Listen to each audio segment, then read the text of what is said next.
빌라 빌라 빌라 빌라 빌라. 와, 허가를 진짜 너무 프리하게 내준다. 근데 그냥 다 때려짓게 합니다. 3층까지 있는데 이 내부가 좀 궁금하네요. 그죠? 힘들어요. 저희 집이 그래요. 지금 여기 1층 저 이거 싫어합니다. 이거 다 가격 떨어뜨리기 꼼수 아니냐? 밥 못 먹게 독 풀어놓은 거다. 3억 중반 집이 무려 2천만 원까지 떨어졌네요. 이거 대박 기회일까요? 하지만 세상에 공짜는 없습니다. 우리가 요 집값이 2천이라고 했을 때 나쁘지 않죠? 괜찮습니다. 마당 굉장히 크고요. 그 다음에 1층, 2층 방도 꽤 넉넉할 것 같고, 제가 직접 현장 답사했으니까요. 조금 이따 자세히 살펴보고요. 여기 위치가요. 경기도 광주시 능평동.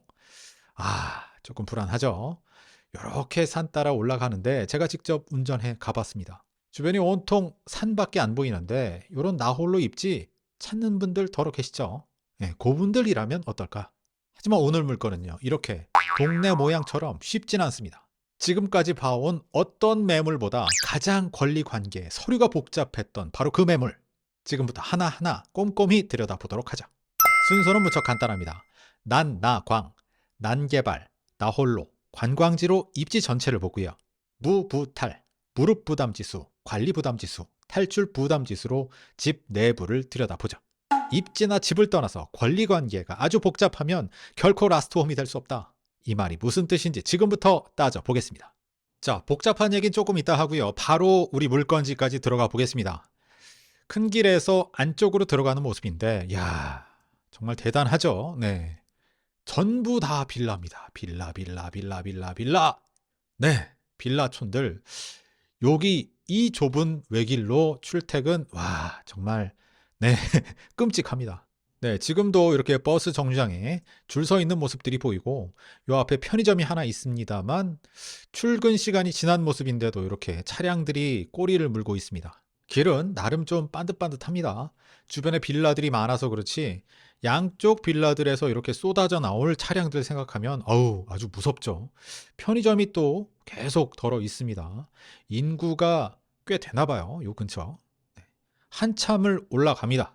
자, 안쪽으로 올라가는데 인도가 점점 없어져요. 네, 없어지고 계속 빌라들이 들어섭니다. 지금 요런 모습은 사실 빌라 안쪽인데, 글쎄요, 길이 없는 건지 어떤 건지 모르겠네요. 자, 여기 보시면 네, 여기도 도시가스 들어온다. 기반시설 괜찮다. 자, 지금도 마찬가지죠. 이렇게 단독들이 뜨문뜨문 보입니다. 네, 요런 단독 그렇게 권해드리진 않는다. 네, 빌라와 섞여 있으니까. 와, 진짜 산길을 따라 한참을 올라갔습니다. 길이 끝날 때까지 그냥 계속 직진입니다. 네, 버스가 어디까지 들어가는지는 모르겠습니다만, 와, 정말 네, 어디 산골 오지 들어가는 기분. 야, 이 깊은 곳에도 빌라가 또 들어왔습니다. 야, 여기도 수요가 있나요? 네, 차들이 있는 거 보니까 좀 거주를 많이 하시는 것도 같고. 자, 이제는 좀 끝날 때가 됐는데 계속 빌라들이 보입니다. 저는 여기 광주, 신현동, 오포 이쪽에 올 때마다 느끼는 게, 와, 허가를 진짜 너무 프리하게 내준다. 근데 그냥 다 때려짓게 합니다. 지금도 여기 막 공사하고 있잖아요. 네, 계속 아마 다 빌라가 들어올 거예요. 수요가 그렇게 많은지, 그리고 또 그렇게 분양이 잘 되는지 그건 잘 모르겠습니다.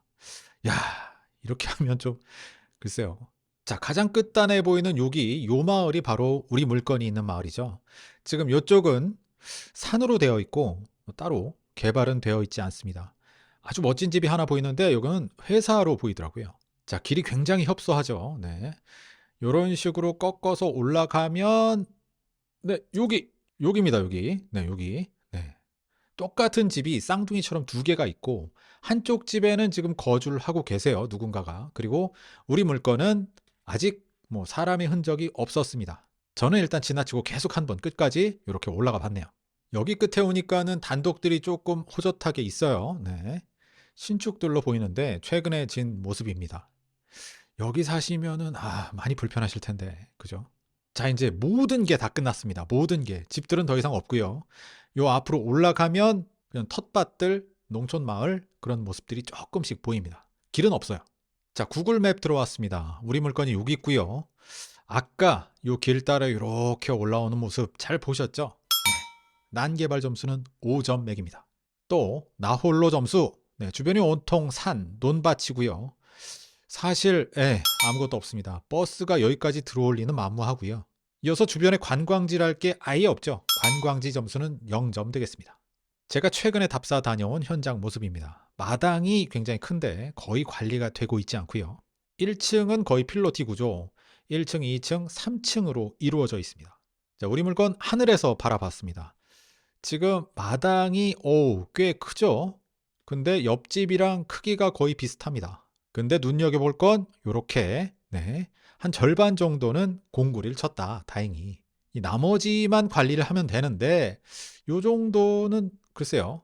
저 같으면은 그냥 평범하게 노멀하게 관리할 수 있겠다. 하지만 3층까지 있는데 이 내부가 좀 궁금하네요. 그죠? 다행히 이 물건은 도면이 있었습니다. 자, 입장하자마자 바로 휴게실이 보여요. 그리고 이쪽에 또 현관 이런 것들이 보입니다. 어라? 계단을 타고 올라가면 이쪽에 거실이 있고 이쪽에 주방, 식당, 다용도실, 여기 방이 있는, 그러니까 2층이 메인인 구조다. 2층 메인 요거 힘듭니다. 저희 집이 그래요. 지금 여기 1층 제가 쓰고 있는 요 1층이 있고 2층에 거실 주방이 있습니다. 안방도 있고요. 그래서 2층이 메인인 집은 아무래도 왔다 갔다 요게 더 많이 됩니다. 힘들어요. 네, 제가 잘합니다. 3층에는 아주 평범하게 방들이 좀 놓여 있고, 그러다 보니까 2층이 메인인 집, 비록 3층 구조긴 하지만 무릎 부담 지수 제가 4점을 드릴 수밖에 없습니다. 안타깝습니다. 또 동시에 관리도 그만큼 더 까다로워질 수밖에 없겠죠. 아까 보신 그런 노멀한 마당이라 해도 관리 부담 점수 4점을 매길 수밖에 없습니다. 이게 다 2층이 메인이라 그래요. 저 이거 싫어합니다. 자, 그렇다면 대망의 탈출 점수. 이제부터 본격적으로 서류를 한번 뜯어보겠습니다. 자, 경매창으로 넘어왔습니다. 지금 보시면은 요 밑에 아주 복잡하게 뭐가 막 써 있어요. 제가 하나하나 풀어드릴게요. 유찰 8회 형식적 경매. 자, 형식적 경매는 뭐냐면 공유물 분할을 위한 형식적 경매다. 그러니까 공동 소유자들이 현금을 나눠 갖기 위해서 집 전체를 경매에 넘긴 것입니다. 또 그 옆에 있는 선순위 전세권 또는 선순위 임차인, 요건 뭐냐? 낙찰자가 낸 돈 이외에 별도로 물어줘야 할 어떤 인수보증금이 있을 때 이런 걸 써놓습니다. 현재 최저가가 2천만 원인데 만약에 전세권자가 배당 요구를 안 했다면 얼마가 될지 모르는 전세금 전체를 다 낙찰자가 생돈으로 물어줘야 될 수도 있습니다. 이걸 악용해서요, 일부러 배당을 신청하지 않고 나중에 물어주게끔 하는 분들도 계십니다. 요거 조심하세요. 마지막 법정지상권, 법지권, 요건 뭐냐? 땅 주인과 건물 주인이 다르다. 이런 상태에서 건물만을 철거하지 못하게끔 막아놓은 제도입니다. 그러니까 이 물건은 건물이 포함되어 있긴 하지만 이렇게 권리관계가 아주 복잡해서 건물만 매각으로 보일 만큼 아주 복잡하죠. 지금 이렇게 머리 아픈 이런 골치 아픈 얘기들, 이거 다 가격 떨어뜨리기 꼼수 아니냐? 네, 아쉽지만 그런 가능성이 좀 보입니다. 공유자 중 한 명이 선순위 전세권을 설정 딱 해놓고 유찰을 계속 반복시켜서 가격을 바닥까지 떨어뜨리는 거죠. 그런 다음에 본인이 아무도 입찰 못할 그런 상태가 딱 됐을 때 상계 처리, 본인이 받을 돈을 요걸로 대신 받겠다. 그래서 독식하려는 어떤 시나리오가 보입니다. 그래서 제가 서두에 남 못 먹게 독 풀어놓은 거다, 이런 표현을 썼죠. 자, 어쨌거나 네이버 부동산 토지 매물 한번 보겠습니다. 5억, 8억, 2억 이런데 아무거나 하나 집어보면 8억짜리가 평당 260만 원이다. 제가 얼핏 보니까 한 요 정도의 호가를 이루고 있는 것 같아요. 지난 시간에 우리가 뭐라고 했죠? 30평짜리 집 짓는데 1,000만 원씩 잡아서 3억 정도 든다. 아주 보수적으로 잡았을 때. 그러면 여긴 그냥 통박 굴렸을 때 한 11억 정도면 신축 집을 짓겠구나. 이렇게 생각할 수 있죠. 자, 주택으로 들어왔습니다. 8억 5천짜리 있고요. 8억 9천짜리 있고 20억짜리 이런 것들은 기숙사 그렇네요. 대지 크기가 좀 크겠죠. 네, 700평 좀 큽니다. 근데 14억 이런 것들은 아예 11억 이상 되니까 아예 우리가 이제 쳐다도 보지 말자. 요 밑에 거 11억 밑에 거는 좀 볼 수 있겠다. 7억짜리 이런 것들. 그렇다고 해도 매물 그렇게 많지 않은 편입니다. 최근 3년간 부동산 실거래 건수 확인해 봤습니다. 토지 하나, 건물 하나. 끝이에요.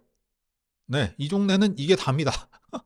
네, 요 밑으로는 몇 건 있습니다만 역시나 뭐 매물도 적고 실거래 건수도 적고 결국 입지부터 물건 그리고 서류까지 모두 다 종합적으로 따져봤을 때 탈출 부담 점수는 5점 매겨드립니다.